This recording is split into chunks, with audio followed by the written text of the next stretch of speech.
personal hygiene pada saat menstruasi. Perkenalkan terlebih dahulu, saya dengan Bidan Febri. Nanti saya akan jelaskan tentang personal hygiene pada saat menstruasi. Sebelumnya saya mau permisi untuk bercuci tangan terlebih dahulu.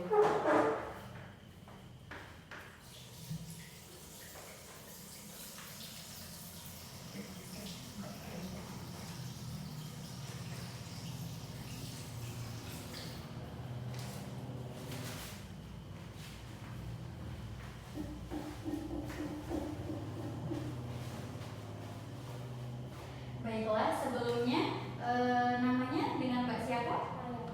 Dengan Mbak Maya. Umurnya berapa? 16 tahun. 16 tahun. Alamatnya di mana? Bungas ya. Oke, baiklah Mbak Maya, apakah Mbak Maya sudah tahu tentang personal hygiene pada saat menstruasi? Belum ya. Jadi personal hygiene pada saat menstruasi itu adalah tindakan atau upaya yang dilakukan untuk menjaga kesehatan dan kebersihan kewanitaan pada saat menstruasi. Nah, itu ada faktor-faktornya. Faktor pertama adalah citra diri atau penampilan. Citra diri atau penampilan itu dapat mempengaruhi atau menggambarkan personal hygiene pada seseorang.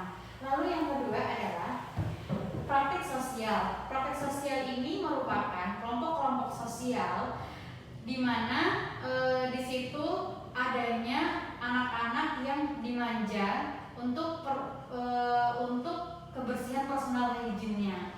Lalu yang ketiga itu ada tingkat ekonomi. Nah, tingkat ekonomi ini juga berpengaruh. Kenapa? Karena kita membutuhkan dana untuk mencukupi atau menyediakan bahan-bahannya, seperti sabun, sabun mandi, sabun cuci muka, dan pasta gigi dan lain-lain.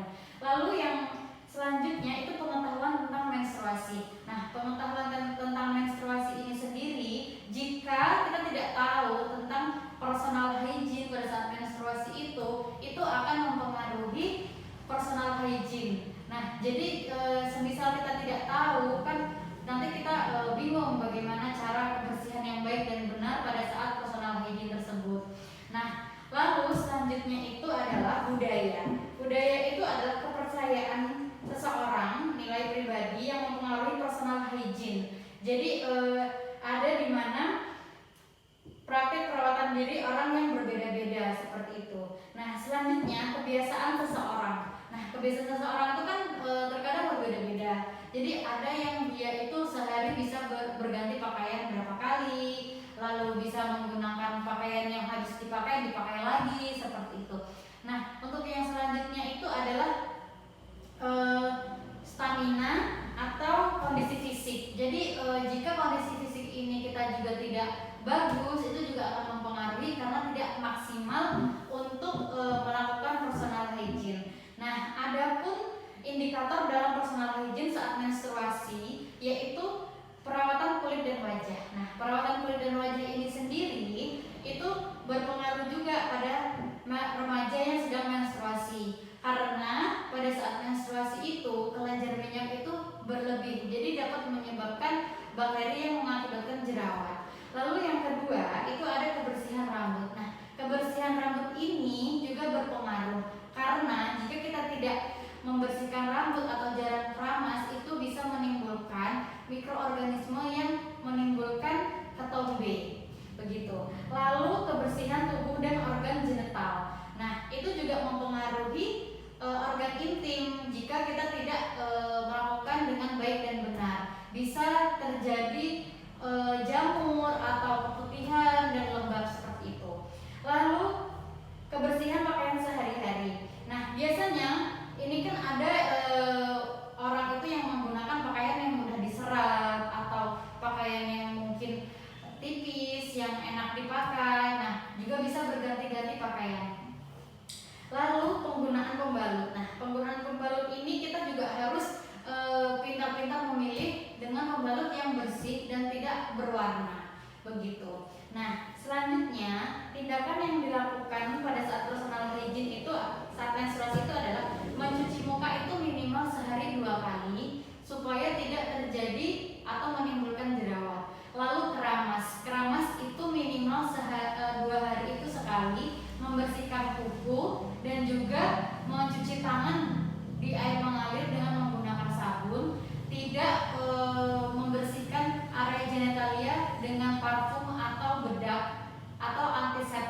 dapat menimbulkan iritasi. Lalu tidak menggunakan pembalut, kita harus menggunakan mengganti 4 sampai 5 kali itu dalam sehari. Lalu mencukur atau merapikan rambut kemaluan supaya tidak adanya kutu atau bakteri seperti itu. Nah, di sini juga ada dampaknya, ada 2 dampak, yaitu dampak fisik dan juga